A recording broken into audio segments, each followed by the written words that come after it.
माननीय अध्यक्ष महोदय, मी आज या सभागृहासमोर सन 2026-27 या वर्षाचा अर्थसंकल्प सादर करण्याकरता उभा आहे। हा अर्थसंकल्प केवळ आगामी वर्षाचा जमा खर्च नसून तो विकसित महाराष्ट्र 2047 कडे जाणाऱ्या आपल्या प्रवासाचा एक महत्त्वाचा टप्पा आहे। आपल्या सर्वांचे आराध्य दैवत युगपुरुष छत्रपती शिवाजी महाराज, धर्मवीर स्वराज्य रक्षक छत्रपती संभाजी महाराज, स्वराज्य जननी जिजाऊ माँसाहेब, छत्रपती राजश्री शाहू महाराज, महामानव डॉक्टर बाबासाहेब आंबेडकर, राजमाता पुण्यश्लोक अहिल्यादेवी होळकर, क्रांतिज्योती सावित्रीबाई फुले, साहित्यरत्न लोकशाहीर अण्णाभाऊ साठे या सर्व महामानवांना मी अभिवादन करतो। आधुनिक भारतातील सामाजिक क्रांतीचे अग्रदूत, थोर समाज सुधारक व मानवी ज्योतिराव फुले यांच्या जन्माला 11 एप्रिल 200 वर्ष पूर्ण होत आहेत। त्या निमित्ताने सन 2026-27 या वर्षात महात्मा फुले यांच्या कार्याचा गौरव करण्यासाठी एक समिती स्थापन करून विविध सामाजिक उपक्रम राबविण्यात येतील व त्यासाठी आवश्यक निधी उपलब्ध करून देण्यात येईल। संत गाडगेबाबा यांचे हे 150वे जयंती वर्ष आहे। त्यानिमित्ताने संत गाडगेबाबा यांचे जन्मस्थळ, कर्मभूमी व अंतिम श्रद्धास्थान या ठिकाणांना एकत्रित जोडून संत गाडगेबाबा तीर्थक्षेत्र सर्किट विकसित करण्यात येईल। ग्रामीण भागाच्या सर्वसमावेशक विकासासाठी प्रमुख राज्यस्तरीय अभियाने एकत्रित करून संत गाडगेबाबा ग्राम समृद्धी अभियान राबविण्यात येईल। तसेच संत गाडगेबाबा उन्नत ग्राम योजनेअंतर्गत 75 गावांमध्ये कृत्रिम बुद्धिमत्तेच्या सहाय्याने नागरिकांचे जीवनमान उंचवण्यासाठी पथदर्शी प्रकल्प राबविण्यात येईल। भारतरत्न डॉक्टर बाबासाहेब आंबेडकर यांच्या महाड, जिल्हा रायगड येथील चौदार तळे सत्याग्रहाच्या शताब्दी वर्षानिमित्त तेथील पायाभूत सोयी सुविधांकरता विकास आराखडा तयार करण्यात येईल। महात्मा फुले, संत गाडगेबाबा व डॉक्टर बाबासाहेब आंबेडकर या महामानवांच्या स्मृतीचे हे विशेष वर्ष लक्षात घेता सन 2026-27 हे वर्ष सामाजिक समता व समरसता वर्ष म्हणून साजरे करण्यात येईल। त्यांच्या कार्याचा गौरव करून विविध सामाजिक उपक्रम राबविण्यासाठी आवश्यक निधी उपलब्ध करून देण्यात येईल। हिंदुहृदय सम्राट बाळासाहेब ठाकरे यांच्या जन्मशताब्दी वर्षपूर्ती निमित्त मी त्यांना अभिवादन करतो। त्यांच्या दादर मुंबई येथील राष्ट्रीय स्मारकाचे पहिल्या टप्प्याचे काम पूर्ण झाले असून दुसऱ्या टप्प्याचे काम जून 2026 पर्यंत पूर्ण करण्याचे नियोजन आहे। तसेच त्यांच्या स्मृतीप्रित्यर्थ काही योजना देखील राज्य सरकार सुरू करणार आहे। त्याचं सविस्तर माहिती पुढे सांगण्यात येईल। कालच जगद्गुरू संत तुकाराम महाराज बीज सोहळा संपन्न झाला। संत तुकाराम महाराजांना वंदन करून देहू येथील राष्ट्रसंत जगद्गुरू संत तुकाराम महाराजांच्या जन्मस्थानाच्या जतन व संवर्धनासाठी विकास आराखडा हाती घेण्याची मी घोषणा करतो। अध्यक्ष महोदय, हे भाषण करताना माझे मन अत्यंत जड झाले आहे। सर्वाधिक वेळा उपमुख्यमंत्री पद आणि दीर्घकाळ वित्त विभागाची धुरा सांभाळलेले राज्याचे लाडके नेते माननीय अजितदादा पवार आज आपल्यात नाहीत। त्यांच्या जाण्याने राज्याच्या सार्वजनिक जीवनात आणि प्रशासनात कधीही भरून न निघणारी मोठी पोकळी निर्माण झाली आहे। त्यांनी एकूण 11 वेळा राज्याचा अर्थसंकल्प मांडला। अजितदादा व अर्थसंकल्प हे नाते दृढ झाले होते। त्यांच्या करड्या शिस्तीमुळेच महाराष्ट्राची वित्तीय स्थिती कठीण काळातही स्थिर राहिली। काम करणारा माणूस ही त्यांची ओळख आणि त्यांनी दिलेली विकासाची दिशा आजही आपल्याला प्रेरणा देत आहे। त्यांना श्रद्धांजली म्हणून सर्व मान्यवरांशी चर्चा करून त्यांच्या व्यक्तिमत्वाला साजेसे भव्य स्मारक उभारण्यात येईल। तसेच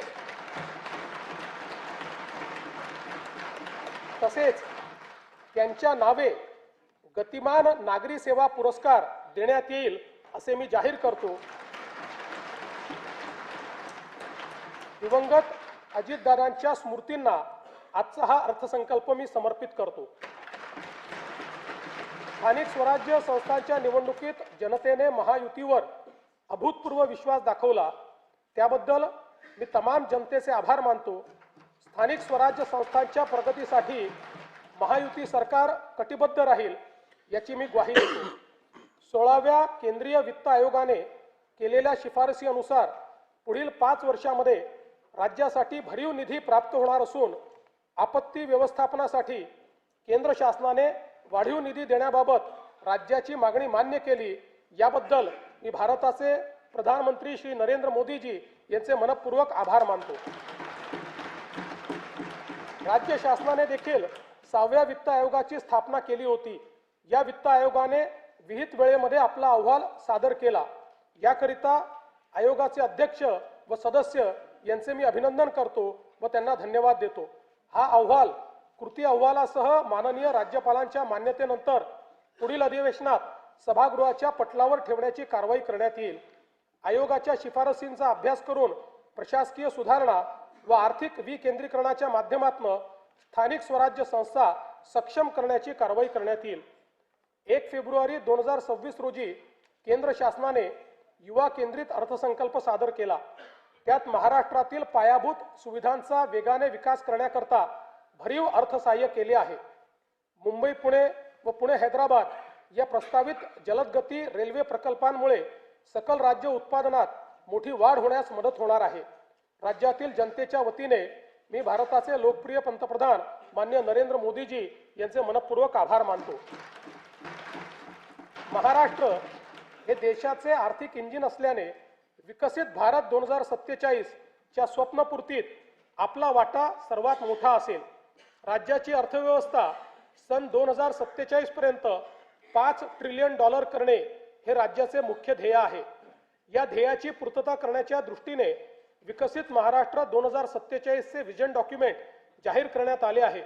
त्यानुसार सन 2029-30 पर्यंत साध्य करावयाची अल्पकालीन उद्दिष्टे, राज्याचे अमृत महोत्सवी वर्ष सन 2035 पर्यंत साध्य करावयाची मध्यमकालीन उद्दिष्टे आणि भारतीय स्वातंत्र्याचे शताब्दी वर्ष सन 2047 पर्यंत साध्य करावयाची दीर्घकालीन उद्दिष्टे निश्चित करण्यात आली आहेत।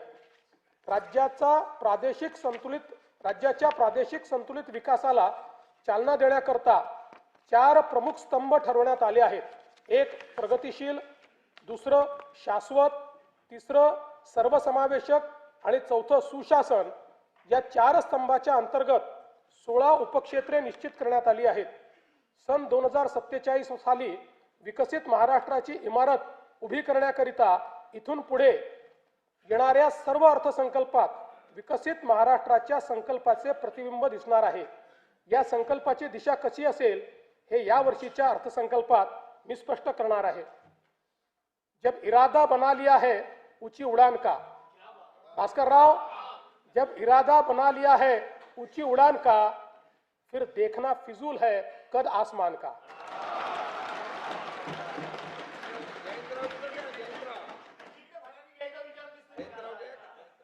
स्तंभ पहिला प्रगतिशील महाराष्ट्र, उपक्षेत्र पहिले कृषी संलग्न क्षेत्र आणि ग्रामीण विकास। राज्याचा कृषी जीडीपी सन 2047 पर्यंत $55 अब्ज वरनं $500 अब्ज वर नेण्याचे उद्दिष्ट ठेवण्यात आले आहे। राज्याचा पोशिंदा बळीराजाला केंद्रस्थानी ठेवून शेतीमालाला जागतिक बाजारपेठ उपलब्ध होण्याकरता 10 ते 15 पिकांसाठी एकात्मिक मूल्य साखळी तयार करण्यात येईल। शेतकऱ्यांना सुलभतेने सेवा देण्याकरता ॲग्रीस्टॅक, महावेद, महाडीबीटी आणि इतर डिजिटल प्लॅटफॉर्म्सद्वारे शेतकऱ्यांसाठी एकात्मिक परिसंस्था निर्माण करण्याचे उद्दिष्ट आहे। महाराष्ट्र आज कृत्रिम बुद्धिमत्ता, AI आणि डिजिटल शेतीमध्ये देशभर 30 लाखाहून अधिक शेतकऱ्यांना हवामान अंदाज, पीक सल्ला आणि बाजारभावाची अचूक माहिती मिळत आहे। हा प्लॅटफॉर्म खऱ्या अर्थानं शेतकऱ्यांचा डिजिटल सहकारी आहे। आदिवासी शेतकऱ्यांसाठी आम्ही महाविस्तारमध्ये देहवाली भिली भाषेचा समावेश केला आहे। लवकरच इतर प्रमुख आदिवासी भाषाही यामध्ये जोडल्या जातील। ज्यांच्याकडे स्मार्टफोन नाही अशा शेतकऱ्यांसाठी आम्ही वसुधा ही व्हॉइस सेवा सुरू केली आहे।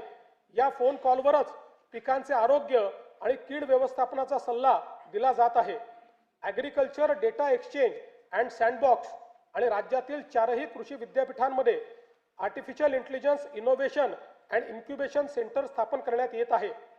यामुळे कृषी स्टार्टअप्सला मोठी चालना मिळेल. या आधुनिक तंत्रज्ञानामुळे शेतीच्या उत्पादन खर्चात 25% कमतरता होऊन शेतकऱ्यांचे उत्पन्न वाढण्यास मोठी मदत होणार आहे. कृषी क्षेत्रातील डेटा व डिजिटल सेवांच्या माध्यमातून शासनाच्या विविध योजनांचा लाभ शेतकऱ्यांपर्यंत जलद व पारदर्शकपणे पोहोचवण्यासाठी राज्यात ॲग्रिस्टॅक योजना राबविण्यात येत आहे. शेतकऱ्यांना फार्मर ID देण्यात महाराष्ट्र देशातील अग्रगण्य राज्य असून फेब्रुवारी 2026 पर्यंत 1,31,00,000 फार्मर ID तयार झाले आहेत. या योजनेत आम्ही आदिवासी वनपट्टेधारक शेतकरी यांचा देखील समावेश करत आहोत. कृषी समृद्धी योजनेअंतर्गत सन 2026-27 ते सन 2029-30 या 4 वर्षाच्या कालावधीत राज्यातील कृषी क्षेत्रात भांडवली गुंतवणूक वाढवून पायाभूत सुविधा निर्माण करण्यात येतील. राज्यात 5 लाख हेक्टर क्षेत्र नैसर्गिक शेतीखाली आणून सकस व पोषणयुक्त नैसर्गिक शेतीमाल उत्पादित करण्यासाठी आगामी 2 वर्षांमध्ये महाराष्ट्र नैसर्गिक शेती अभियान या नवीन योजनेची अंमलबजावणी करण्यात येणार आहे. गोपीनाथ मुंडे अपघात सानुग्रह अनुदान योजनेत शेतमजुरांचा देखील समावेश करण्यात येईल. राज्याच्या कृषी उत्पन्नात पशुपालनाचा वाटा 25% आहे. ही व्याप्ती वाढवण्यासाठी आम्ही मुख्यमंत्री ग्रामीण पशुधन उद्योजक योजना सुरू करत आहोत. पशुसंवर्धन आणि मत्स्य व्यवसायाला आता कृषी समकक्ष दर्जा देण्यात आला आहे. त्यामुळे या क्षेत्रालाही शेतीप्रमाणे सर्व पायाभूत सुविधा आणि सवलती मिळतील, ज्यामुळे मत्स्य आणि पशुजन्य उत्पादनात मोठी वाढ होईल. संयुक्त राष्ट्र संघटनेने हे वर्ष आंतरराष्ट्रीय महिला शेतकरी वर्ष म्हणून घोषित केले आहे.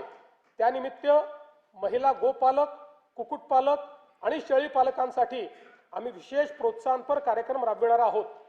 मत्स्य व्यवसाय क्षेत्राच्या विकासासाठी प्रतिवर्षी 1,240 कोटी रुपये आर्थिक भाराच्या मुख्यमंत्री मत्स्य संपदा योजनेस मान्यता देण्यात आली आहे. या योजनेमुळे राज्यातील मच्छीमारांचे आर्थिक व सामाजिक विकासाबरोबरच पायाभूत सुविधा निर्मितीमुळे मत्स्य उत्पादनात वाढ होणार आहे. मुख्यमंत्री ग्राम सडक योजना टप्पा 1 अंतर्गत 97% कामे 30,000 किलोमीटरपेक्षा जास्त पूर्ण झाली असून उर्वरित कामे मार्च 2026 पर्यंत पूर्ण करण्याचे नियोजन आहे. टप्पा 2 अंतर्गत 2,450 किलोमीटर रस्त्यांची कामे पूर्ण झाली असून उर्वरित कामे प्रगतीपथावर आहे. आता आम्ही टप्पा 3 घोषित करत असून त्या अंतर्गत 23,000 किलोमीटर लांबीचे रस्ते व पुलांची कामे हाती घेण्यात येतील. ग्रामीण भागातील शेतपालन रस्त्याच्या मजबूतीकरणासाठी पूर्ण यंत्रसामुग्रीच्या साहाय्याने जलद गतीने काम करण्याकरिता सोपी व सुलभ कार्यपद्धती असलेल्या मुख्यमंत्री बळीराजा शेतपालन रस्ते या नवीन योजनेस मान्यता देण्यात आली आहे.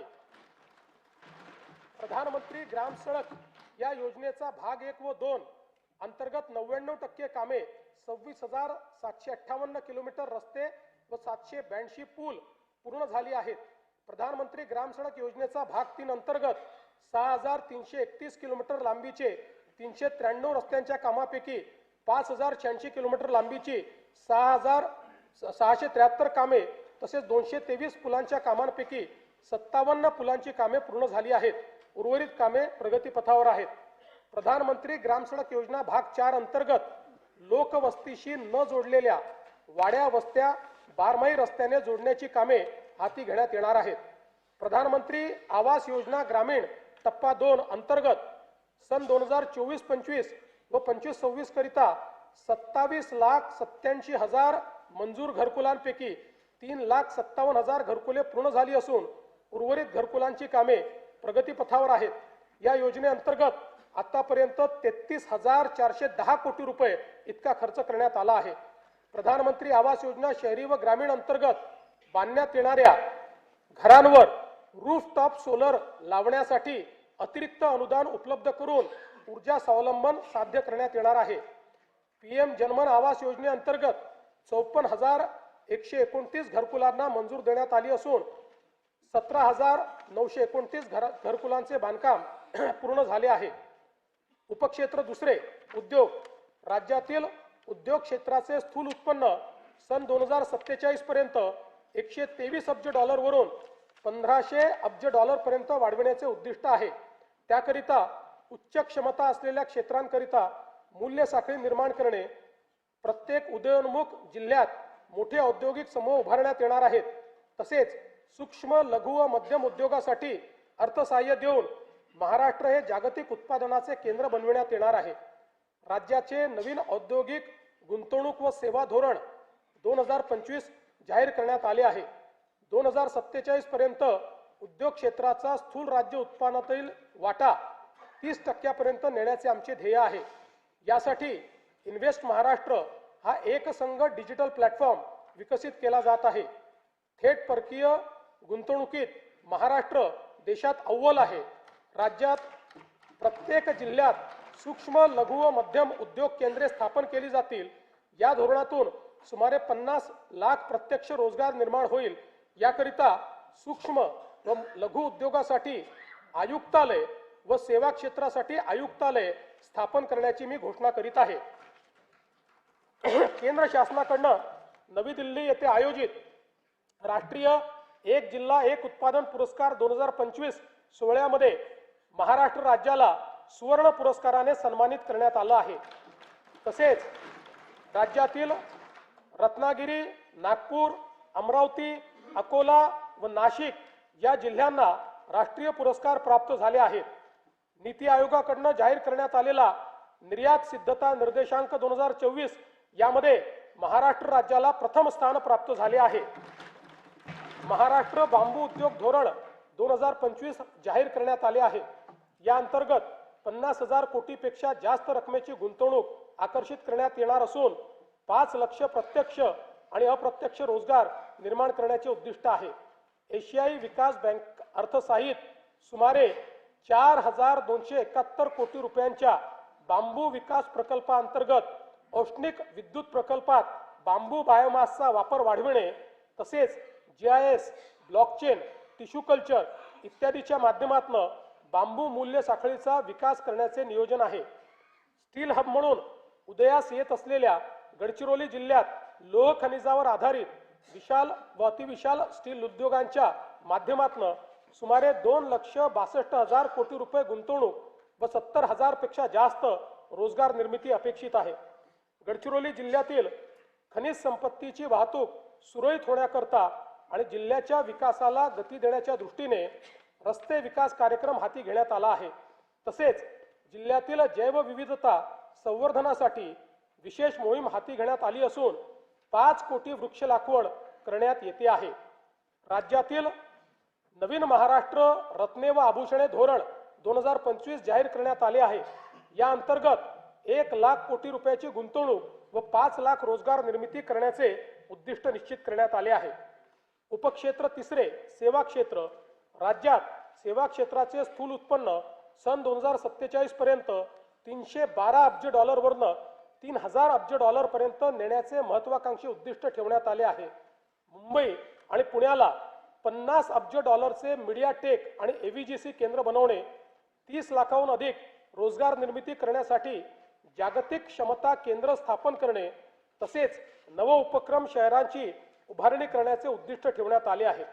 महाराष्ट्र राज्याला ॲनिमेशन, गेमिंग आणि व्हिज्युअल इफेक्ट्स AVGC क्षेत्रात जगात अव्वल बनवण्यासाठी AVGC XR धोरण 2025 जाहीर केले आहे.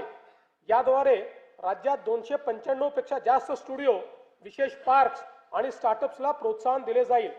मागील वर्षी केंद्र व राज्य शासन यांच्या संयुक्त विद्यमाने मुंबईत जागतिक दृकश्राव्य मनोरंजन परिषद वेव्ज यशस्वीपणे संपन्न झाली.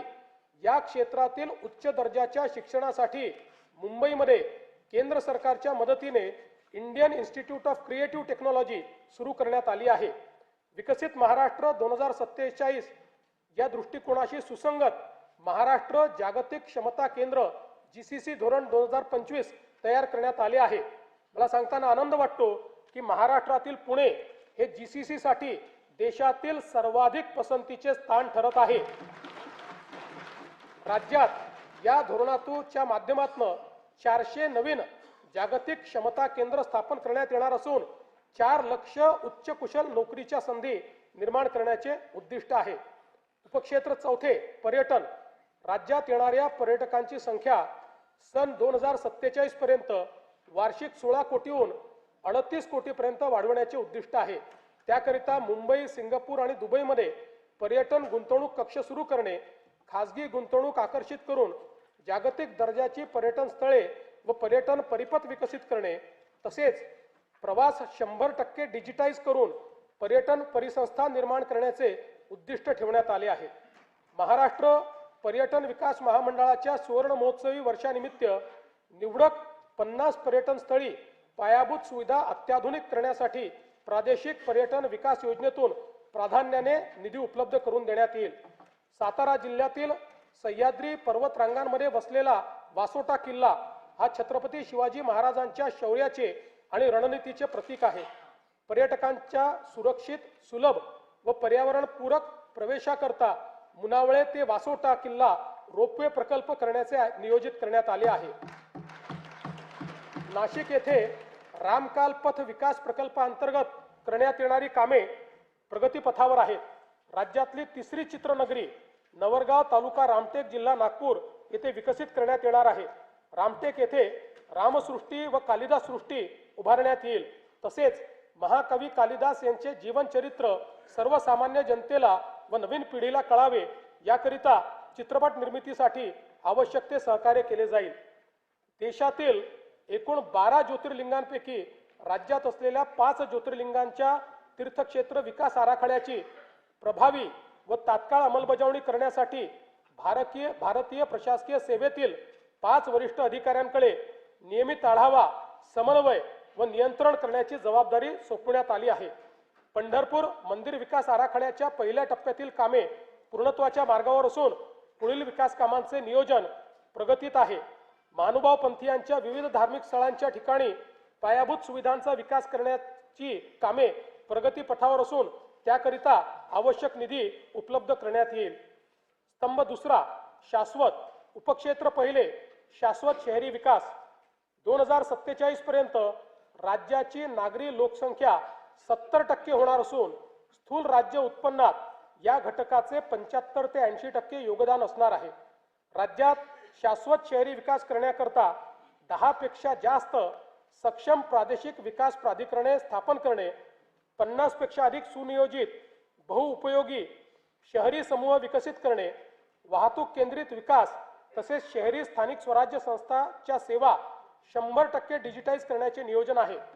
मुंबई महानगर प्रदेशाची अर्थव्यवस्था 2030 पर्यंत 140 अब्ज डॉलरवरून 300 अब्ज डॉलर पर्यंत नेण्याचे उद्दिष्ट ठेवण्यात आले आहे। वडाळा येथे जागतिक दर्जाचे स्टार्टअप आणि इनोव्हेशन हब स्थापन करण्यासाठी 130 एकर जमीन वाटप करण्यात आली आहे। मुंबई अहमदाबाद बुलेट ट्रेन मार्गातील ठाणे ते तलासरी मधील 3 स्थानकाचे काम 2027 अखेर पूर्ण होणार आहे। बुलेट ट्रेन प्रकल्पाद्वारे निर्माण होणाऱ्या आर्थिक मूल्याचा फायदा घेण्यासाठी विरार, बोईसर आणि ठाणे बुलेट ट्रेन स्थानकाभोवतीच्या क्षेत्राच्या विकासाकरता बृहद आराखडा तयार करण्यात येईल। अटल बिहारी वाजपेयी शिवडी नावासेवा अटल सेतू परिसरात तिसरी मुंबई 3.0 विकसित करण्यात येईल। या अंतर्गत कर्नाळा साई चिरनेर, रायगड पेण आणि नवी मुंबई आंतरराष्ट्रीय विमानतळ अधिसूचित क्षेत्र ही ग्रीनफील्ड विकास केंद्रे म्हणून विकसित करण्याचे नियोजन आहे। वाढवण जिल्हा पालघर जवळ चौथी मुंबई विकसित करण्याचे नियोजित असून त्या अंतर्गत लॉजिस्टिक्स आणि वेअर हाऊसिंगसाठी विकास केंद्रे निर्माण करण्यात येतील। झोपडपट्टी पुनर्वसन प्राधिकरणामार्फत मुंबई महानगर प्रदेशातील 20 लाख झोपडपट्टी धारकांच्या घरांच्या पुनर्विकासासाठी तसेच भाडे तत्वावरील घरांसह 10 लाख परवडणारी घरे विकसित करण्यासाठी बृहद आराखडा तयार करण्यात येत आहे। मुंबई महानगर प्रदेशात नवीन बेकायदेशीर बांधकामे होणार नाहीत याची खात्री करण्यासाठी GIS आधारित मॅपिंगचा वापर करून नो न्यू स्लम फ्रेमवर्क विकसित करण्यात येणार आहे। सदर फ्रेमवर्क पुढे इतर शहरात देखील लागू करण्यात येईल। केंद्र शासनाकडून नीती आयोगामार्फत देशभरातील निवडक क्षेत्रांचा आर्थिक वाढीचा रोडमॅप तयार करण्यात येत आहे। मुंबई महानगराच्या धर्तीवर पुणे, नाशिक, नागपूर व छत्रपती संभाजीनगर ग्रोथ हब प्रकल्पाचा विकास आराखडा तयार करण्यात येणार आहे।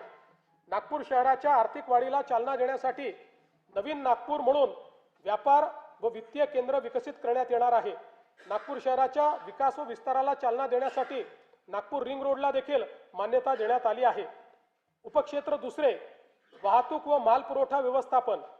राज्यात सन 2047 पर्यंत प्रवासी व माल वाहतुकीकरता सलग संपर्क जाळे निर्माण करण्यासाठी 1200 किलोमीटर लांबीचे मेट्रो मार्ग तसेच 6000 किलोमीटर पेक्षा जास्त द्रुतगती मार्ग विकसित करण्याचे नियोजन आहे।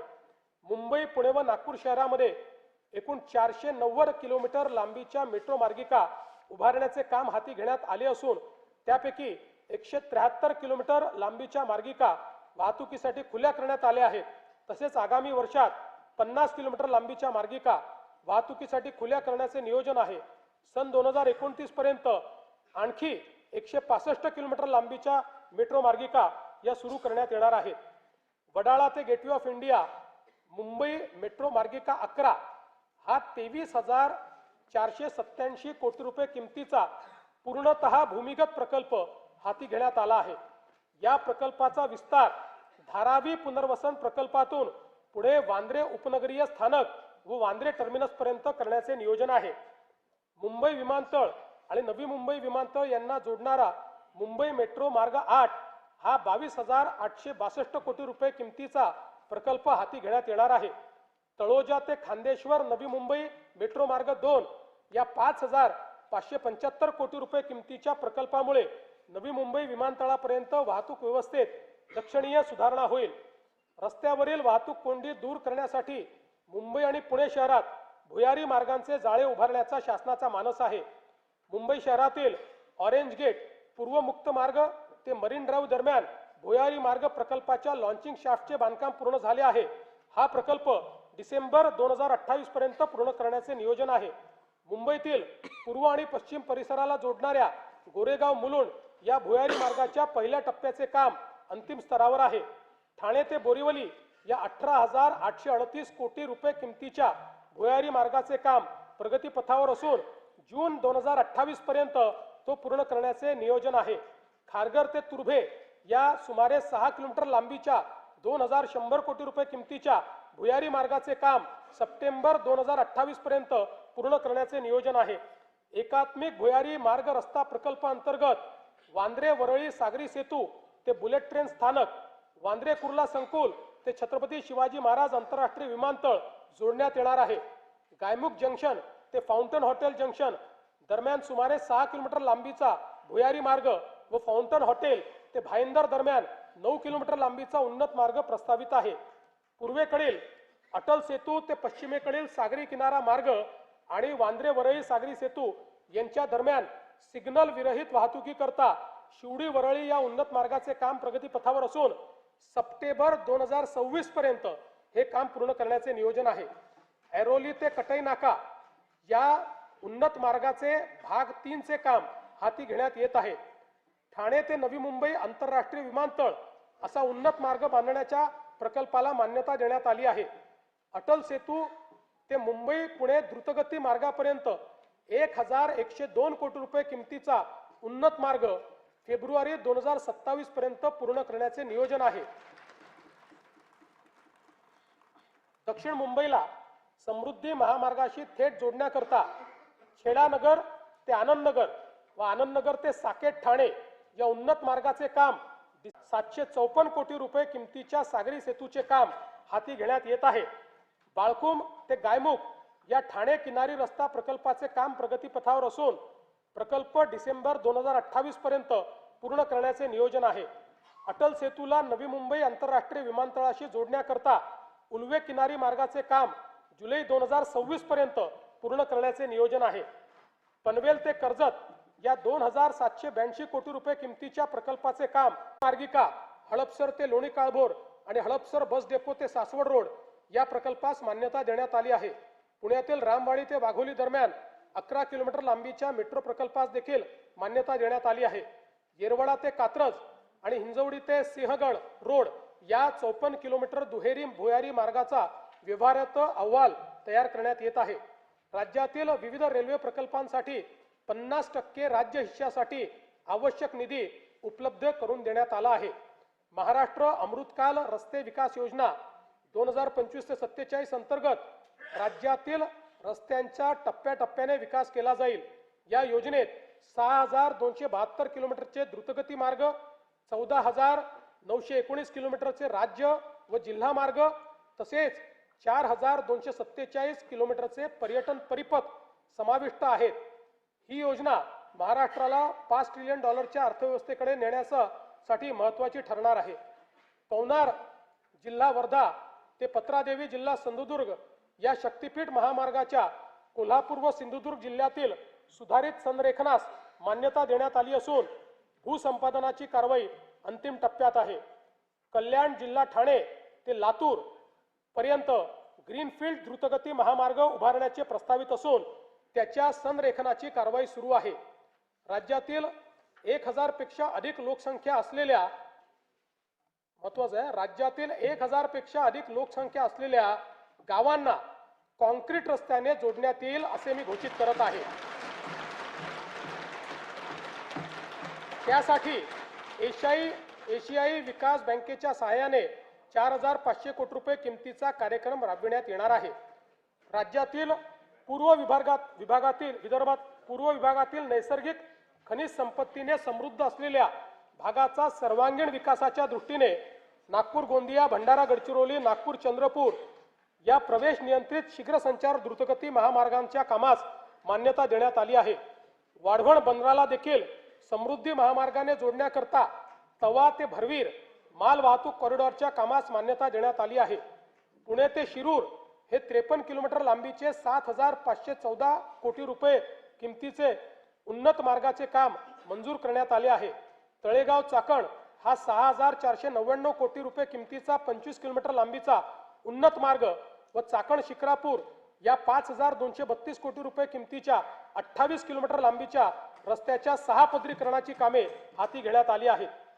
पुणे ते छत्रपती संभाजीनगर जलद व सुलभ प्रवासासाठी शिरूर ते छत्रपती संभाजीनगर या 192 किलोमीटर लांबीच्या 14886 कोटी रुपये किमतीच्या ग्रीनफील्ड महामार्गाचा प्रकल्प अहवाल तयार करण्यात येत आहे.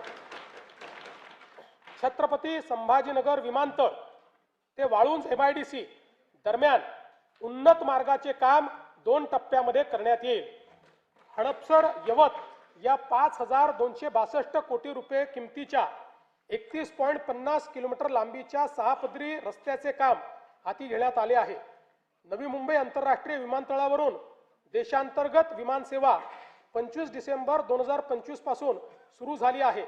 छत्रपती संभाजीराजे आंतरराष्ट्रीय विमानतळ पुरंदर पुणेकरिता विशेष हेतू प्राधिकरणाची स्थापना करण्यास मान्यता देण्यात आली असून भूसंपादनाची प्रक्रिया अंतिम टप्प्यात आहे. गडचिरोली येथे ग्रीनफील्ड विमानतळासाठी भूसंपादनाची प्रक्रिया सुरू करण्यात आलेली आहे. लातूर, बारामती व अमरावती येथील विमानतळाच्या ठिकाणी रात्रीच्या उड्डाणाकरता सुविधा उपलब्ध करून देण्यात येणार आहे. शिर्डी, नाशिक, छत्रपती संभाजीनगर, अमरावती, अकोला, रत्नागिरी, यवतमाळ व कराड विमानतळांच्या विस्तारीकरणाची कामे सुरू करण्यात येत आहेत. मुंबई महानगर प्रदेशातील वाढत्या वाहतूक कोंडीला पर्यायी पर्यावरणपूरक स्वस्त उपाय म्हणून सध्याचे जलमार्गांचे 125 किलोमीटरचे जाळे 340 किलोमीटर पर्यंत विस्तारण्यात येणार आहे. त्यामुळे सध्या वार्षिक 1,60,00,000 असलेली प्रवासी संख्या 2031 पर्यंत 7,39,00,000 पर्यंत वाढेल. यासाठी 21 विद्यमान जलमार्गावरील 20 टर्मिनलचे अद्ययावतीकरण आणि 11 नवीन जलमार्गावर 24 टर्मिनलची निर्मितीसाठी 6,600 कोटी रुपयाचा खर्च अपेक्षित आहे. मुंबईमधील रेडिओ क्लब येथील नवीन जेटी प्रकल्प डिसेंबर 2027 पर्यंत पूर्ण करण्याचे नियोजन आहे. देशातील सर्वात मोठे बंदर म्हणून उदयास येत असलेल्या पालघर जिल्ह्यातील वाढवण बंदर प्रकल्पाकरिता राज्य हिस्सा म्हणून आवश्यक निधी टप्प्याटप्प्याने उपलब्ध करून देण्यात येणार आहे। मच्छीमारांच्या अडचणी व गरजा लक्षात घेता पालघर जिल्ह्यातील सातपाटी येथे आधुनिक मत्स्य बंदर विकसित करण्याचा प्रकल्प हाती घेण्यात आला आहे। या प्रकल्पामुळे बोटींसाठी सुरक्षित थांबा, वादळी वाऱ्यापासून संरक्षण आणि आधुनिक सोयी सुविधा उपलब्ध होणार असून त्याद्वारे मत्स्य उत्पादनात भरीव वाढ होणार आहे। वाढवण बंदर प्रकल्पातून 12 लाखाहून अधिक थेट रोजगार निर्मिती होणार आहे। वाढवणच्या आसपासच्या सुमारे 44 गावांमधील स्थानिक तरुणांना रोजगार देण्यासाठी वाढवण बंदर कौशल्य विकास कार्यक्रम राबविण्यात येत आहे। राज्य शासनाने महाराष्ट्र राज्य जहाज बांधणी, जहाज दुरुस्ती व जहाज पुनर्वापर धोरण 2025 जाहीर केले आहे। या धोरणाअंतर्गत मरीन शिपयार्ड क्लस्टर विकसित करण्यात येणार असून ग्रीनफील्ड जहाज बांधणी क्लस्टर प्रकल्पासाठी आवश्यक तरतूद करण्यात येणार आहे। उपक्षेत्र तिसरे ऊर्जा आणि शाश्वतता सन 2047 पर्यंत 75% स्वच्छ ऊर्जा मिळवण्याचे राज्याचे उद्दिष्ट आहे। यासाठी राज्यात सौर, पवन आणि हरित हायड्रोजन प्रकल्पांना चालना दिली जात आहे। मुख्यमंत्री बळीराजा मोफत वीज योजनेअंतर्गत 7.5 हॉर्स पॉवर पर्यंतच्या कृषी ग्राहकांना वीज बिलामध्ये 100% सवलतीच्या अनुषंगाने योजनेच्या अंमलबजावणीपासून तर फेब्रुवारी 2026 पर्यंत 32,756 कोटी रुपये वितरित केले आहेत आणि सन 2026-27 मध्येही ही योजना सुरूच राहणार आहे आणि त्याकरता 20,000 कोटी रुपये एवढा निधी आरक्षित करण्यात आलेला आहे। मुख्यमंत्री सौर कृषी वाहिनी 2.0 अंतर्गत एकूण 16,000 मेगावॅट सौर ऊर्जा क्षमता स्थापित करण्याचे उद्दिष्ट ठरविण्यात आले आहे। त्यामुळे राज्यातील 100% कृषी पंप ग्राहकांना दिवसा वीज पुरवठा करण्याचा उद्देश साध्य होणार आहे। या योजनेअंतर्गत आतापर्यंत 3,449 मेगावॅट क्षमता कार्यान्वित झाली असून डिसेंबर 26 पर्यंत सुमारे 10,000 मेगावॅट अतिरिक्त क्षमता ही निर्माण होणार आहे। प्रधानमंत्री कुसुम घटक ब योजनेअंतर्गत मागेल त्याला सौर कृषी पंप योजनेअंतर्गत एकूण 6,63,324 सौर कृषी पंप स्थापित करण्यात आले आहेत। कुसुम घटक ब योजनेच्या अंमलबजावणीमध्ये महाराष्ट्र राज्य हे देशात प्रथम क्रमांकावर आहे। मला सांगण्यास आनंद वाटतो की मागेल त्याला सौर कृषी पंप योजनेअंतर्गत डिसेंबर 2025 या एकाच महिन्यात 45,911 इतके सौर कृषी पंप बसवून महाराष्ट्र राज्याची गिनीज बुक ऑफ वर्ल्ड रेकॉर्डमध्ये नोंद झाली आहे। प्रधानमंत्री सूर्यघर मोफत वीज योजनेची अंमलबजावणी देशात राज्य दुसऱ्या क्रमांकावर आहे। आतापर्यंत 4,57,000 घरगुती ग्राहकांनी 1,735 मेगावॅट पेक्षा जास्त क्षमतेचे रूफटॉप सोलर स्थापित केले आहेत। या ग्राहकांना 3,200 कोटी रुपये सबसिडीचा लाभ देण्यात आलेला आहे। 0 ते 100 युनिट वीज वापरणाऱ्या ग्राहकांसाठी स्वयंपूर्ण महाराष्ट्र आवासीय रूफटॉप सोलर योजना स्मार्ट योजना मंजूर केली आहे। या योजनेत 5 लाख लाभार्थ्यांसाठी 635 कोटी रुपयांचे अनुदान राज्य शासन देणार आहे। राज्याची पुढील 10 वर्षाची स्वच्छ व पर्यावरणपूरक ऊर्जेची गरज विचारात घेता महाराष्ट्र नवीनीकरणीय ऊर्जा आणि ऊर्जा साठवणूक धोरण 2025 ते 35 जाहीर करण्यात आले आहे। त्या अंतर्गत सन 2029 पर्यंत 50% आणि 35 पर्यंत 65% हरित ऊर्जा प्राप्त करून घेण्याचे उद्दिष्ट आहे। या धोरणामुळे राज्यात 3 लाख कोटी रुपयाची गुंतवणूक अपेक्षित असून राज्याला वस्तू व सेवा कराच्या माध्यमातून 15,600 कोटी रुपयाचे उत्पन्न मिळणार आहे।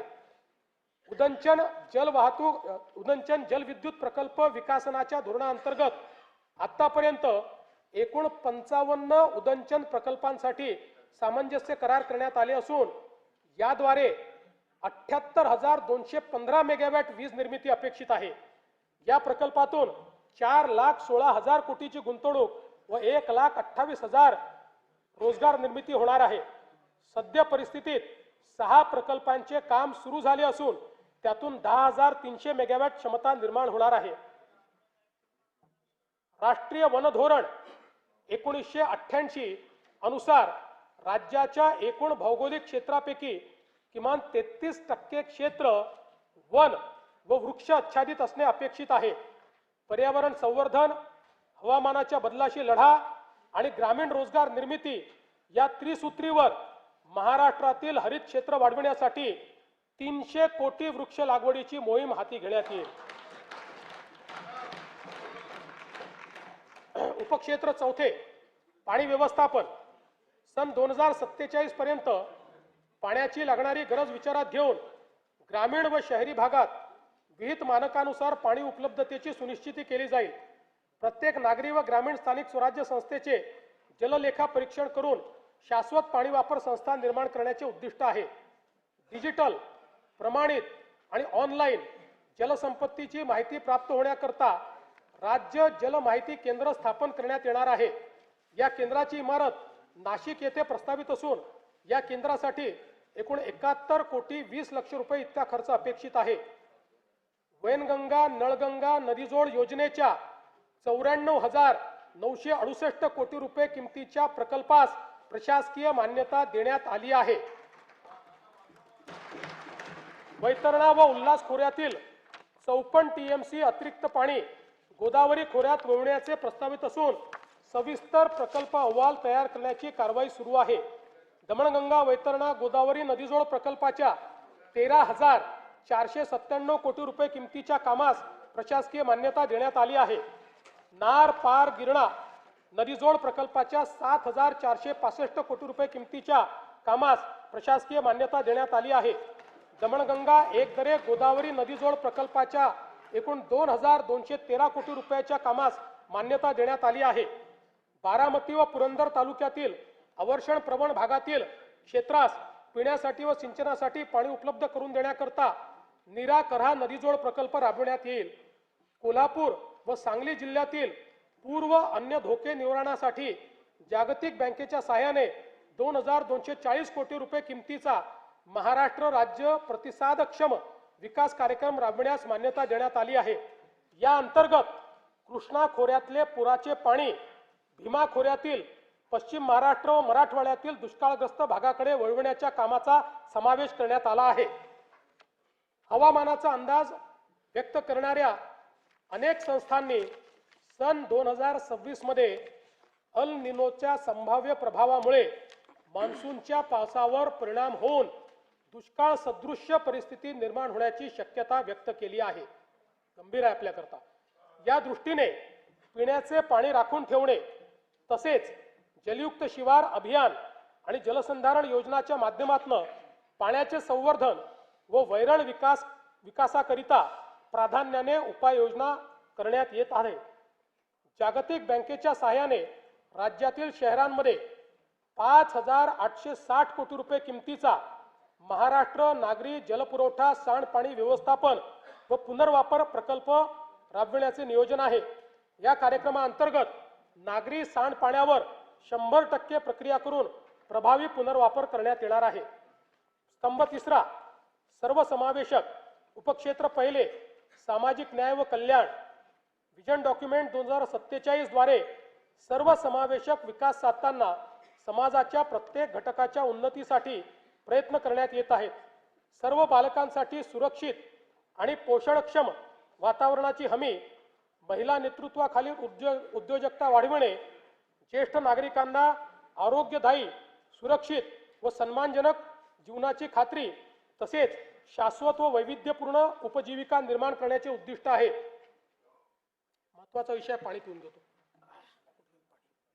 पाणी कुठे ठेवलं माझं?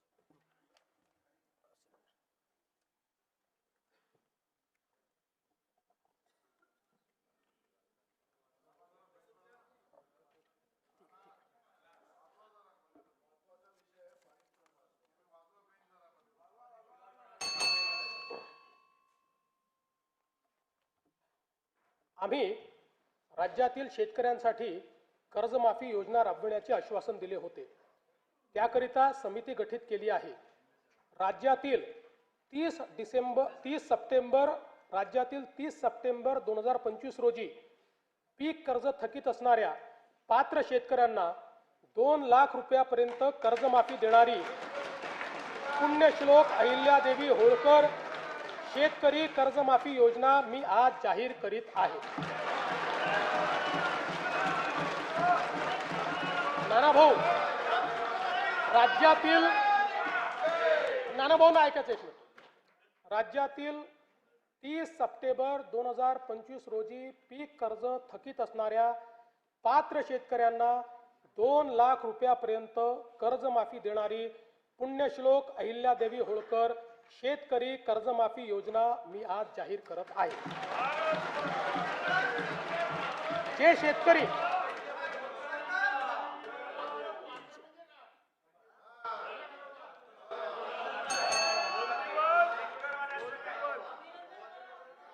तुम्ही पण जाहीर केले तर पात्रच म्हटलं होतं, पात्रच म्हणावं लागतं, अपात्रांना देता येत नाही।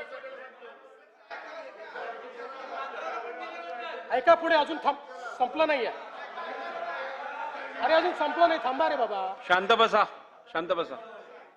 जे शेतकरी कर्ज घेऊन नियमित परतफेड करतात अशा शेतकऱ्यांना प्रोत्साहन देण्याच्या हेतूने नियमित कर्ज परतफेड केलेली असल्यास अशा पात्र शेतकऱ्यांना 50,000 रुपयापर्यंत प्रोत्साहनपर लाभ देण्यात येईल। कर्जमाफी तसेच प्रोत्साहनपर लाभ देण्याबरोबर कोकणाला हे जास्त महत्त्वाचं आहे, कारण कोकणातले लोक सगळे कर्ज परत करतात। कर्जमाफी तसेच प्रोत्साहनपर लाभ देण्याबरोबरच राज्यातील बँकिंग यंत्रणा सक्षम असावी यासाठी समितीच्या शिफारसीतील निकषानुसार निर्णय घेण्यात येईल। शेतकरी वारंवार कर्जबाजारी न होता त्याला कायमस्वरूपी कर्जमुक्त करण्याचा शासनाचा संकल्प असून याबाबत समितीच्या शिफारसी अनुसार दीर्घकालीन उपाययोजना करण्यात येत आहेत।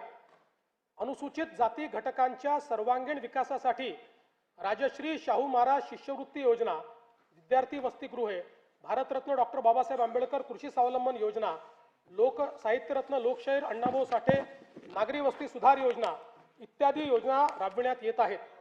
महात्मा फुले मागासवर्गीय विकास महामंडळ, साहित्यरत्न लोकशाहीर अण्णाभाऊ साठे विकास महामंडळ, संत रोहिदास चर्मोद्योग आणि चर्मकार विकास महामंडळाद्वारे अनेक योजना राबविण्यात येत आहेत।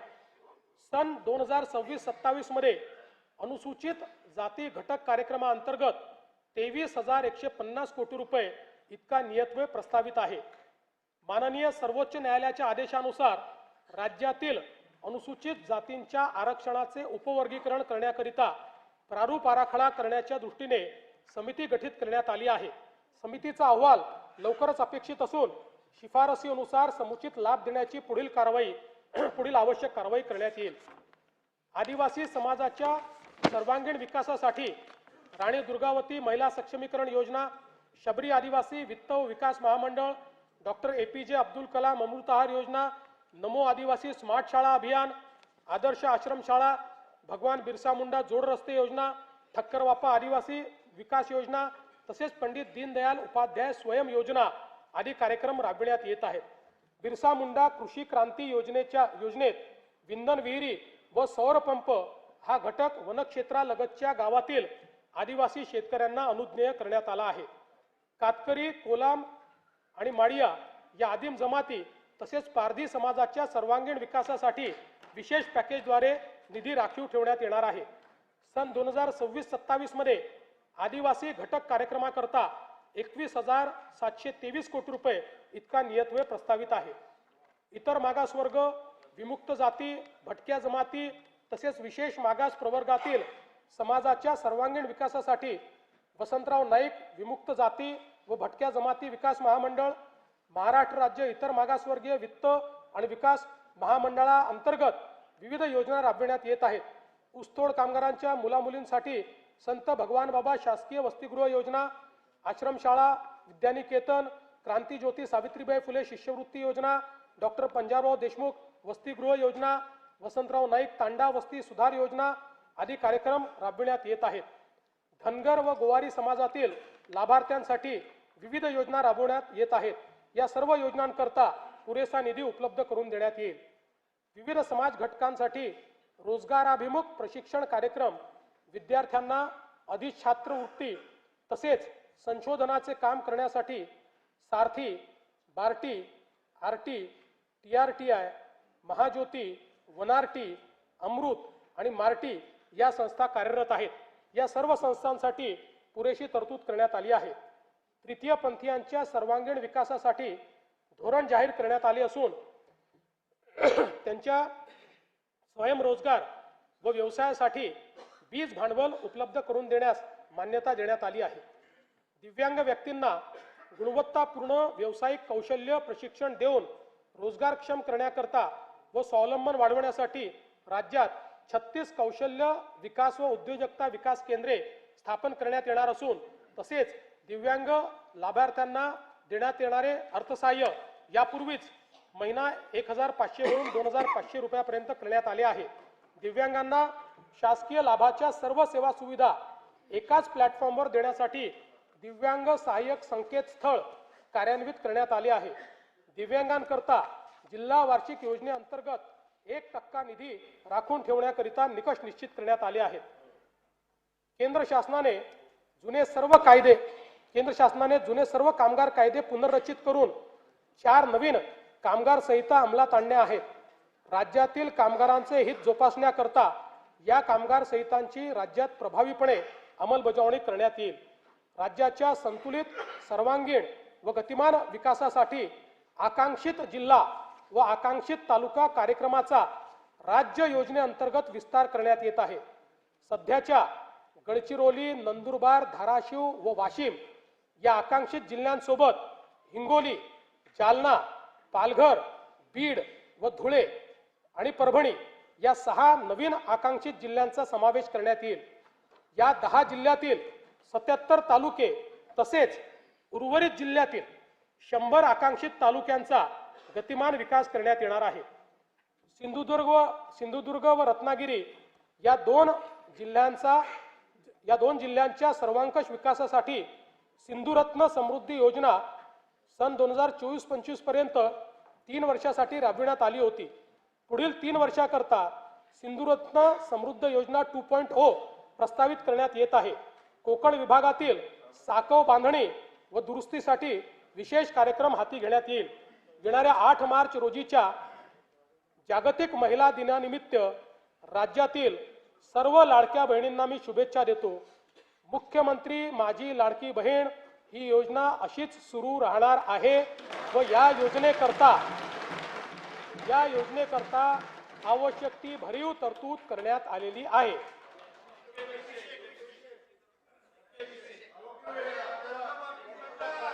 काळजी करू नका. तुमच्या मनातली एक एक गोष्ट आम्हीच पूर्ण करतोय, आम्हीच करत राहणार आहे. फक्त कोर्टात जाऊ नका, योजनेच्या विरुद्ध कोर्टात जाऊ नका.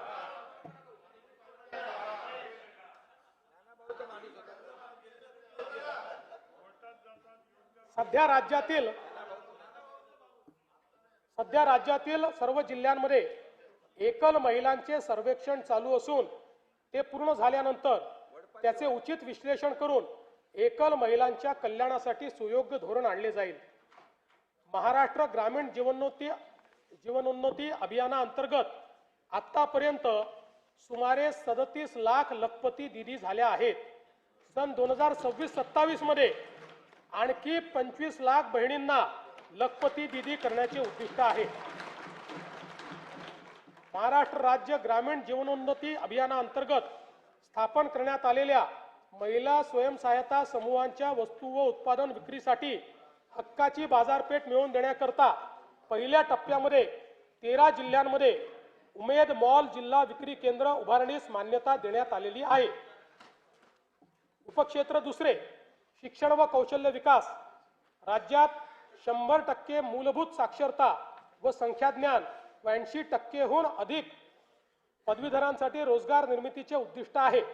राष्ट्रीय व आंतरराष्ट्रीय विद्यार्थ्यांना आकर्षित करण्यासाठी 8 ते 10 शैक्षणिक शहरांची उभारणी करणे, युवकांना उद्योग केंद्रीय आणि कौशल्य विकास शिक्षणाद्वारे सुसज्जित करणे, नवोन्मेष आणि उद्योजकतेला प्रोत्साहन देणारे प्रतिभा केंद्र निर्माण करण्याचे नियोजित आहे. नवी मुंबई आंतरराष्ट्रीय विमानतळाच्या परिसरात भारतातील पहिली आंतरराष्ट्रीय दर्जाची एज्युसिटी विकसित करण्यात येत आहे.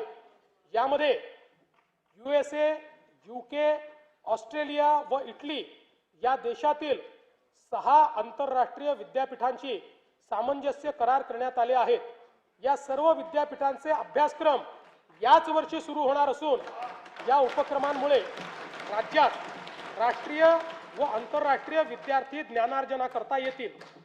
अमरावती शहरातील शिक्षण विभागाची सर्व कार्यालये एकत्रित आणण्यासाठी डॉक्टर पंजाबराव देशमुख शैक्षणिक संकुलाची उभारणी करण्यात येईल। राज्यातील राज्यस्तरीय विज्ञान प्रदर्शनात विशेष प्रावीण्य मिळविणाऱ्या विद्यार्थ्यांचे मनोबल वाढविण्यासाठी आपण बक्षीस रकमेत मोठी वाढ केली आहे। विद्यार्थ्यांमध्ये विज्ञानाची ओढ निर्माण करण्यासाठी मुख्यमंत्री विज्ञान वारी उपक्रमाअंतर्गत विद्यार्थ्यांना इस्रो आणि अमेरिकेतील नासा या जगप्रसिद्ध संस्थांना भेट देण्याची संधी उपलब्ध करून देण्यात येणार आहे।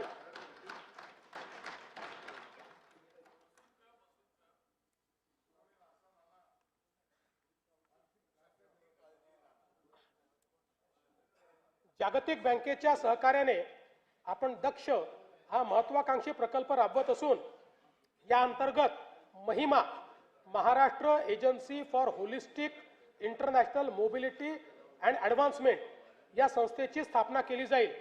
या माध्यमातून आपल्या तरुणांना परदेशातील नोकऱ्यांसाठी आवश्यक भाषा कौशल्य प्रशिक्षण आणि आर्थिक मार्गदर्शन दिले जाईल। राज्यातील समुपदेशन सेवांचा विस्तार व अधिक संघटित व्यवस्था निर्माण करण्यासाठी 36 नवदिशा केंद्रे स्थापन करण्यात येतील। मला सांगताना अभिमान वाटतो की केंद्र सरकारच्या आकडेवारी अनुसार महाराष्ट्र आज देशाचे स्टार्टअप कॅपिटल ठरले आहे।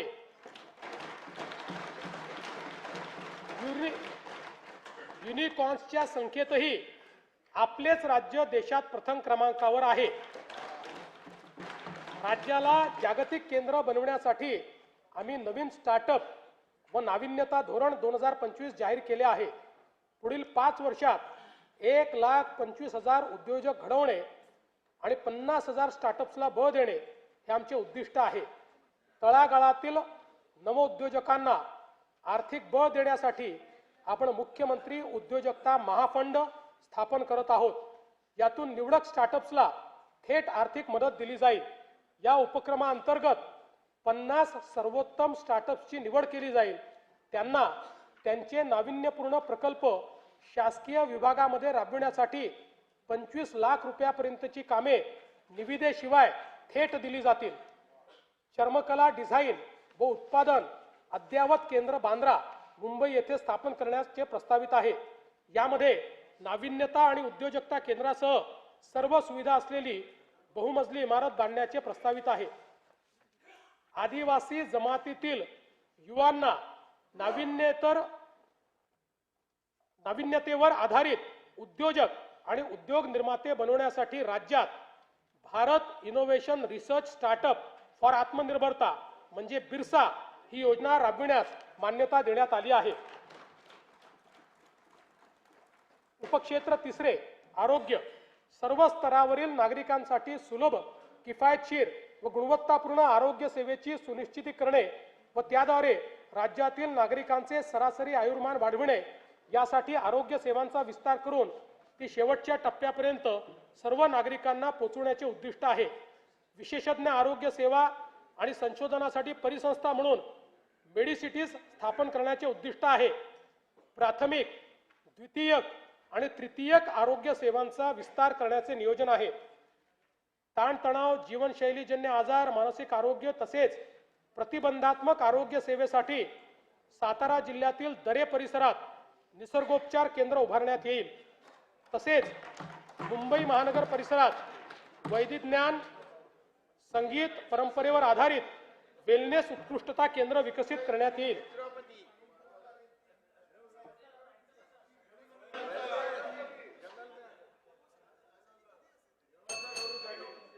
तुम्ही भेट द्यायला या म्हणजे तुम्हाला समजेल। कर्करोग मधुमेह व हृदयविकार यासारख्या आजारांचे लवकर निदान करण्याकरता एशियाई विकास बँकेच्या सहाय्यतेतून ग्रामीण भागात दरवर्षी तपासणी मोहीम राबवण्यासाठी 4,500 कोटी रुपये किमतीची प्रगती योजना प्रस्तावित आहे। राज्यातील 29 महानगरपालिका, 247 नगर परिषदा आणि 147 नगरपंचायतीमध्ये राष्ट्रीय आरोग्य कार्यक्रम व आरोग्य विभागाच्या सर्व गुणवत्तापूर्ण सुविधा देण्याकरता समन्वय साधणे व कामकाजाचे संनियंत्रण करण्यासाठी शहरी आरोग्य आयुक्तालयाची स्थापना करण्यास मान्यता देण्यात येत आहे। राज्यात डिजिटल सार्वजनिक आरोग्य परिसंस्था निर्माण करण्यासाठी महाराष्ट्र डिजिटल आरोग्य तंत्रज्ञान अभियान राबविण्यात येईल। यामुळे रिअल टाइम डॅशबोर्डच्या आधारे प्रभावी निर्णय प्रक्रिया आणि संनियंत्रण करणे शक्य होईल। आयुष्यमान भारत प्रधानमंत्री जनारोग्य योजना व महात्मा फुले जनारोग्य योजनेअंतर्गत उपचार संख्येत 1356 वरन 2399 इतकी वाढ करण्यात आलेली आहे। जवळपास 1000 आजार त्यात वाढवले आहेत आणि अंगीकृत रुग्णालयाची संख्या 1792 वरन 4537 पर्यंत वाढवण्यात आली आहे। या योजनेअंतर्गत जास्त खर्च होणाऱ्या 9 प्रकारच्या अवयव प्रत्यारोपणाच्या उपचारासाठी 22 लाख रुपये पर्यंतची रक्कम राज्य आरोग्य हमी सोसायटीच्या निधीतून देण्यास मान्यता देण्यात आलेली आहे। 22 लाख रुपये पर्यंत राज्य सरकार देईल। सार्वजनिक आरोग्याच्या सर्वंकष उन्नतीसाठी एम्स व आयएमच्या धर्तीवर उच्च गुणवत्तेच्या प्रशिक्षण व संशोधनासाठी नागपूर येथे भारतीय सार्वजनिक आरोग्य संस्थेच्या सहकार्याने महाराष्ट्र सार्वजनिक आरोग्य संस्था स्थापन करण्यात येईल। राज्यात 35 शासकीय वैद्यकीय महाविद्यालय कार्यान्वित आहेत। त्यापैकी नव्याने मान्यता दिलेल्या 11 महाविद्यालयांची बांधकामे विविध टप्प्यावर आहे। स्वामी रामानंद तीर्थ ग्रामीण शासकीय वैद्यकीय महाविद्यालय अंबाजोगाई या संस्थेच्या इमारतीच्या एकत्रीकरणाकरता बृहद आराखडा तयार करण्यात आला आहे। राज्यात विविध जिल्हा आरोग्य संस्थांची बळकटीकरणाची कामे सुरू असून त्यासाठी आवश्यक निधी उपलब्ध करून देण्यात येईल। बीड येथील जिल्हा रुग्णालयाच्या विस्तारीकरणासाठी 360 खाटांचे रुग्णालय बांधकाम, नर्सिंग कॉलेज व वसतिगृहाचे काम प्रस्तावित आहे। उपक्षेत्र चौथे सॉफ्ट पॉवर, राज्यास भाषा, कला, क्रीडा व संस्कृतीचा समृद्ध वारसा लाभलेला आहे। या बाबीचे जतन, संवर्धन आणि त्याचा प्रसार करणे, सांस्कृतिक वारशाचे महत्त्व विशद करणे, अधिकाधिक प्रसिद्धी देऊन त्यांना आंतरराष्ट्रीय व्यासपीठ उपलब्ध करून देण्याचे उद्दिष्ट आहे। राष्ट्रीय व आंतरराष्ट्रीय दर्जाचे खेळाडू निर्माण करण्याकरिता राज्यातील क्रीडा पायाभूत सुविधा व प्रशिक्षणावर विशेष भर देण्यात येणार आहे। नाशिक व त्र्यंबकेश्वर येथे सन 2027 मध्ये सिंहस्थ कुंभमेळा संपन्न होणार आहे। कुंभमेळ्याच्या आयोजनासाठी प्राधिकरणाची स्थापना करण्यात आली असून नाशिक व त्र्यंबकेश्वर येथे कुंभमेळ्याच्या निमित्त देशभरातून आणि परदेशातून मोठ्या प्रमाणात भाविक येतील। या कुंभमेळ्याचे सुयोग्य आयोजनासाठी एकात्मिक विकास आराखडा तयार करण्यात आला असून त्याकरता आवश्यक तो सर्व निधी उपलब्ध करून देण्यात येत आहे। या अंतर्गत गोदावरी नदी स्वच्छता, त्र्यंबकेश्वर येथे उपसा योजनेद्वारे अमृत स्नान व पिण्याच्या पाण्याची व्यवस्था, मलनिस्सारण प्रकल्प, घाट सुशोभीकरण व इतर सुशोभीकरणाची कामे प्रगतीपथावर आहेत। नाशिक विमानतळ, Nashik ring road, Nashik railway station, Nashik bus station इत्यादी सर्व पायाभूत सुविधांच्या श्रेणीवर्धनाची कामे पूर्ण करण्याचे नियोजन आहे।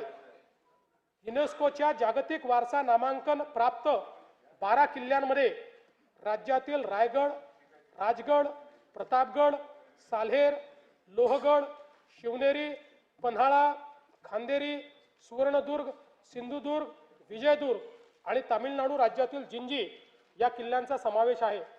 या ऐतिहासिक किल्ल्यांचे जतन करण्याकरता आवश्यक उपाययोजना करण्यात येत आहेत। आंबेगाव बुद्रुक तालुका हवेली जिल्हा पुणे येथे शिवसृष्टी प्रकल्पासाठी आणि सिंधुदुर्ग जिल्ह्यातील राजकोट किल्ला परिसर विकासासाठी आवश्यक निधी उपलब्ध करून देण्यात येईल।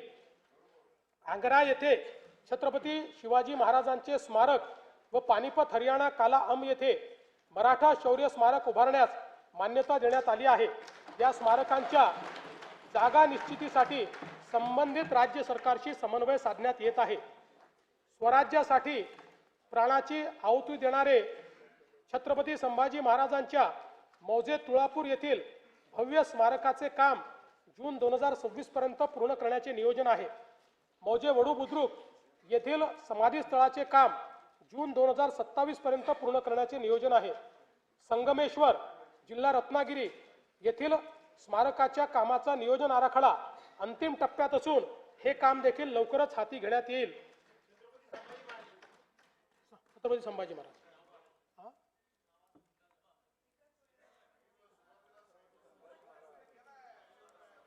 त्याच्यात धर्मवीर स्वराज्य रक्षक म्हणायचं राहिलं ते आता ऍड करतो. धर्मवीर स्वराज्य रक्षक छत्रपती संभाजी महाराज.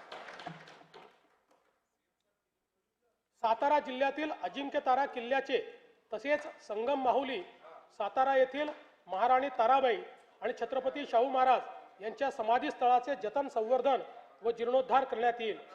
थोर समाज सुधारक महात्मा ज्योतिराव फुले यांचे जन्मगावी मौजे कडगुण तालुका खटाव जिल्हा सातारा येथे भव्य स्मारक उभारण्याचे प्रस्तावित आहे. ज्ञानज्योती सावित्रीबाई फुले यांचे जन्मगाव नायगाव तालुका खंडाळा जिल्हा सातारा येथे स्मारक व महिला प्रशिक्षण केंद्र उभारण्याची साठी मान्यता देण्यात आली आहे. मराठी भाषेतील साहित्य व ग्रंथ अन्य भाषांमध्ये तसेच अन्य भाषातील दर्जेदार साहित्य मराठी भाषेमध्ये अनुवादित करण्यासाठी यशवंतराव चव्हाण महाराष्ट्र अनुवाद अकादमी स्थापन करण्याचे प्रस्तावित आहे. वनसंपदेने समृद्ध चंद्रपूर जिल्ह्यातील बल्लारपूर येथील सागवान वारशाचे जतन संशोधन व जनजागृतीसाठी टिंबर म्युझियम व झायलेरियम उभारण्याचे प्रस्तावित आहे.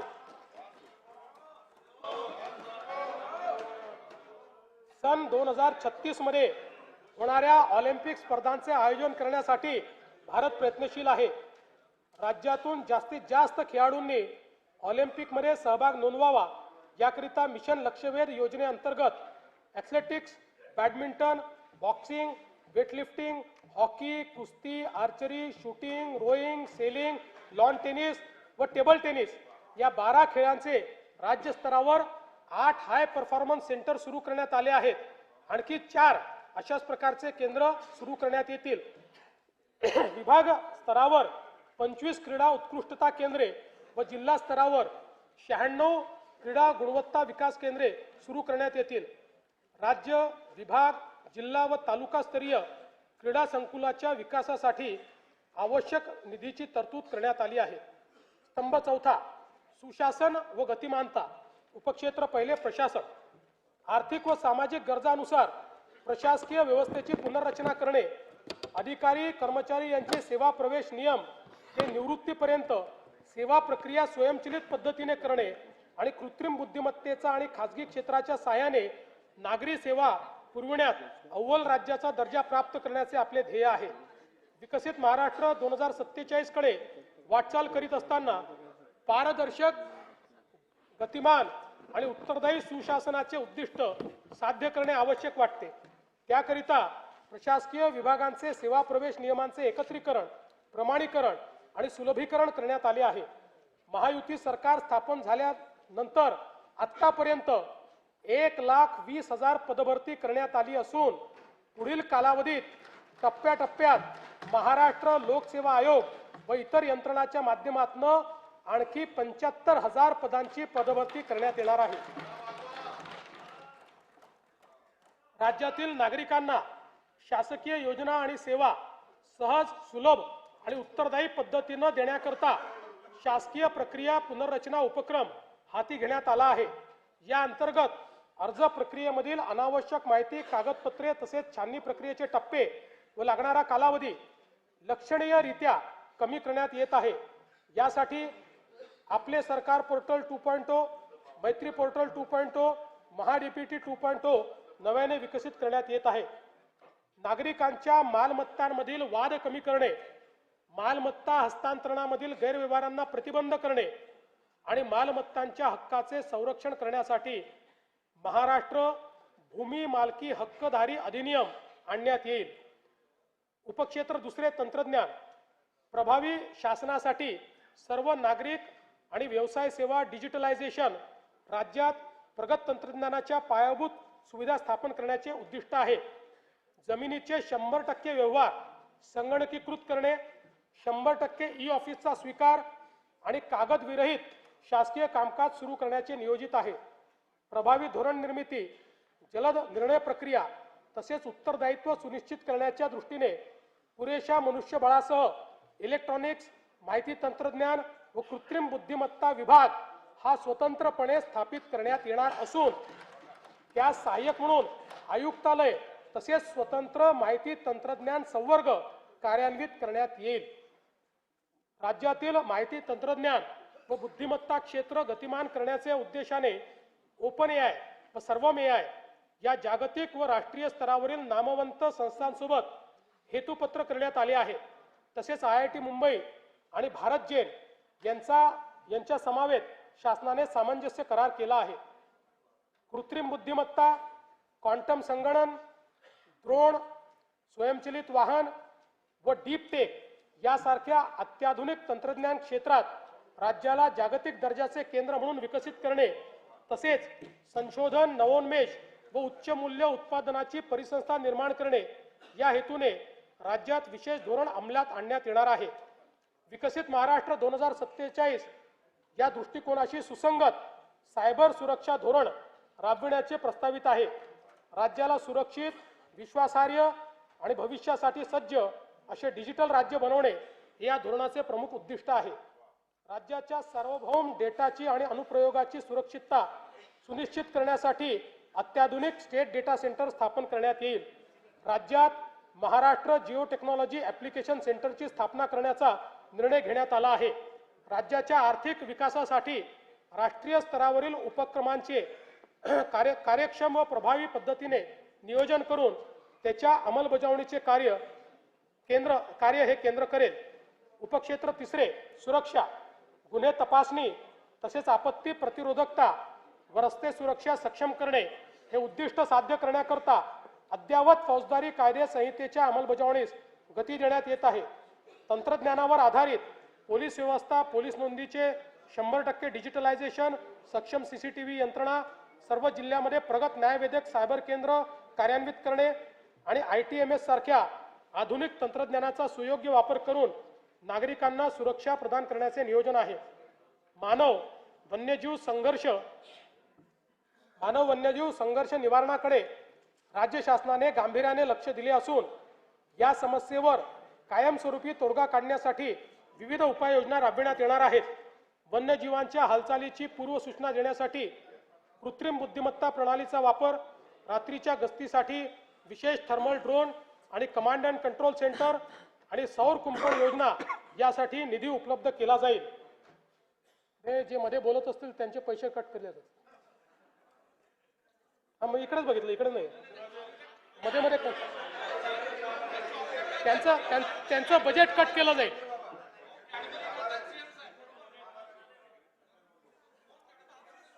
त्यांना परमनंट नाशिकमध्ये बसवण्यात येईल.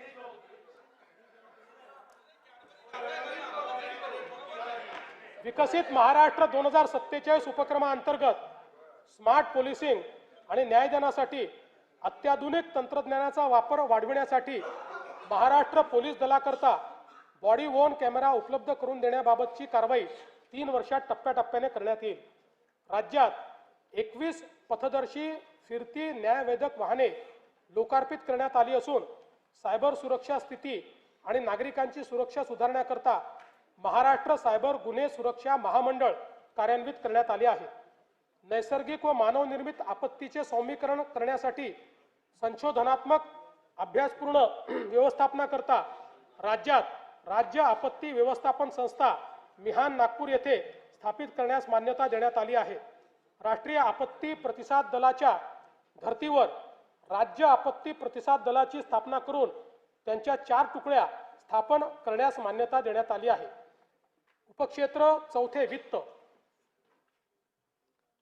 डर मुझे भी लगा फासला देखकर, डर मुझे भी लगा फासला देखकर, पर मैं बढ़ता गया रास्ता देखकर. खुद ब खुद मेरे नजदीक आती गई मेरी मंजिल मेरा हौसला देखकर.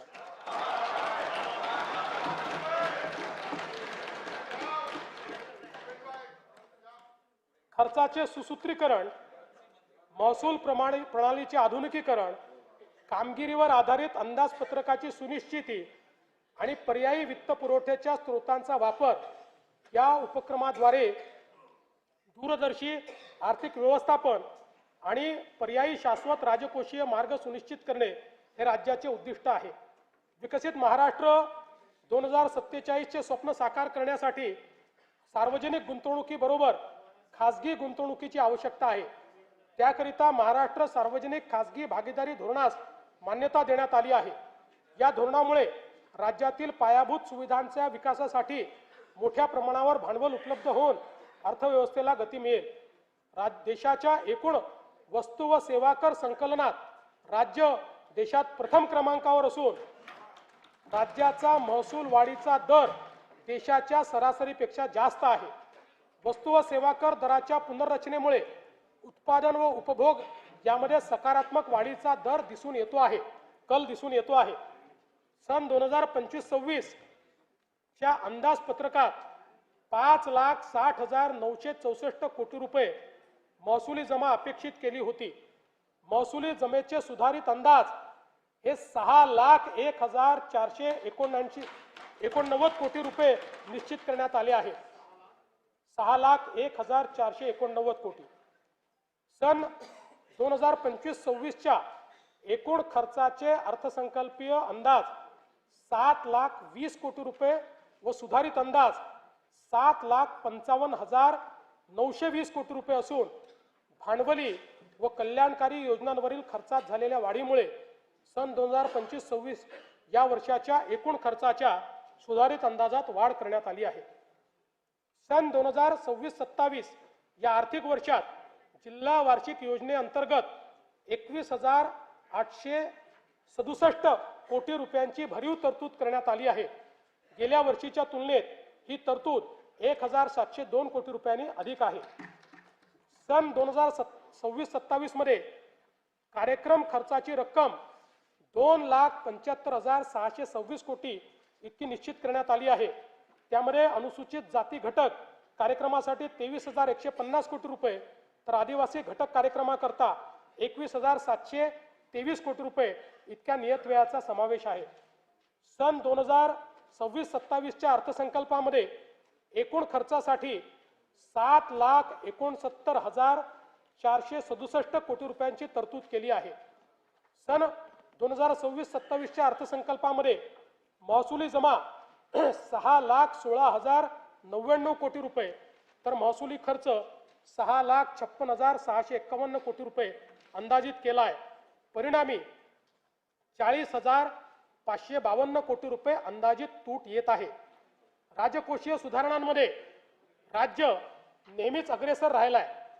राजकोषीय उत्तरदायित्व व वित्तीय व्यवस्थापन कायद्यानुसार राजकोषीय तूट स्थूल राज्य उत्पन्नाच्या 3% कमी ठेवण्यात यंदाही शासन यशस्वी ठरले आहे. तसेच राज्याची महसुली तूट ही देखील सातत्याने स्थूल राज्य उत्पन्नाच्या 1% कमीच राहिलेली आहे. सन 2026-27 ची राजकोषीय तूट 1,50,491 कोटी रुपये आहे. यानंतर मी अर्थसंकल्पाच्या भाग 2 कडे वळतो. माननीय अध्यक्ष महोदय, आता मी अर्थसंकल्पाचा भाग 2 माननीय सभागृहासमोर सादर करीत आहे. सन 2025-26 या आर्थिक वर्षासाठी राज्याचा स्वतःचा कर महसुलाचा सुधारित अंदाज रुपये 4,09,593 कोटी आहेत. सन 2026-27 या आर्थिक वर्षात राज्याच्या स्वतःच्या कर महसुलाचे अर्थसंकल्पीय उद्दिष्ट 4,15,653 कोटी एवढे निश्चित करण्यात आले आहे. एक BS4 व त्यावरील प्रदूषणाची मानके असलेले वाहन निष्कासित करून नवीन वाहन खरेदी करताना मोटर वाहन करामध्ये 16% व BS3 व त्याखालील प्रदूषणाची मानके असलेले वाहन निष्कासित करून नवीन वाहन खरेदी करताना मोटर वाहन करामध्ये 30% सूट देण्याचे प्रस्तावित करण्यात येत आहे.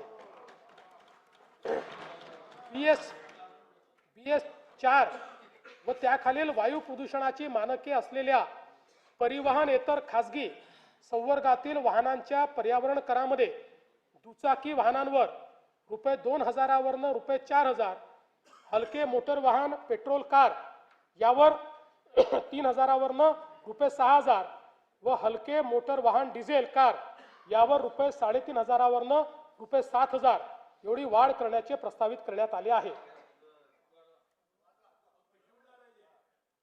नाही, यांनी फक्त 160 कोटीच मिळणार आहेत, पण हे याकरता केलं आहे की आपल्याला आता पुढे ईव्हीला त्या ठिकाणी बळ द्यायचा आहे आणि असे प्रदूषण करणारी वाहनंही कमी झाली पाहिजे। म्हणून सध्या राज्यात क्रेन आरोहित वाहने क्रेन माउंटेड व्हेकल यांना वाहन किमतीच्या 7% प्रमाणे एक रकमी कर आकारण्यात येतो। अशा वाहनांना मोटर वाहन कराची कमाल मर्यादा म्हणजेच रुपये 30 लाख करण्याचे प्रस्तावित आहे। महाराष्ट्र मुद्रांक अधिनियम कलम 59, 60, 63A व 68A या कलमांमध्ये कमी मुद्रांकांवर दस्त निष्पादित केल्यास अपराध सिद्धीनंतर सक्त मजुरी व शास्तीची तरतूद आहे।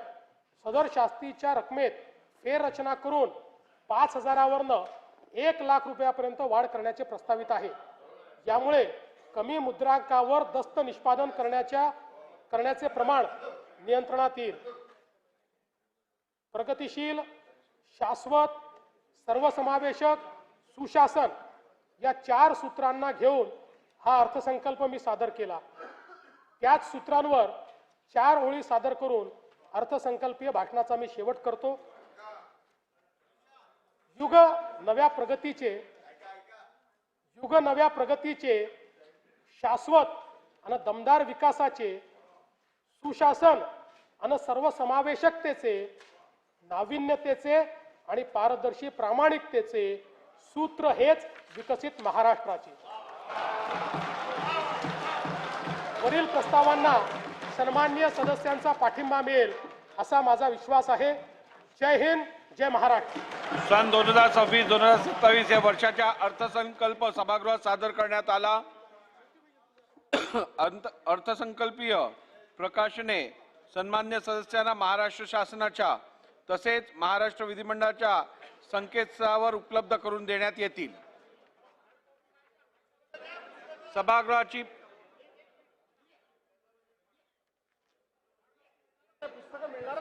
आता पेपरलेस करायचं आपल्याला साहेब, आमच्यासारखे लोकांना ते प्रिंटआउट काढता येईल। प्रिंटआउट आमचं अवघड जातं खरं सांगायला गेलं तर। आमच्या वेळेला हे नव्हतं, शिकायला लागेल आता द्यायला हळूहळू। पाहिजे होती खरं। सभागृहाची बैठक आता स्थगित होत आहे। सोमवार दिनांक 9 मार्च 2026 रोजी सकाळी 11 वाजता सभागृहाची बैठक भरेल।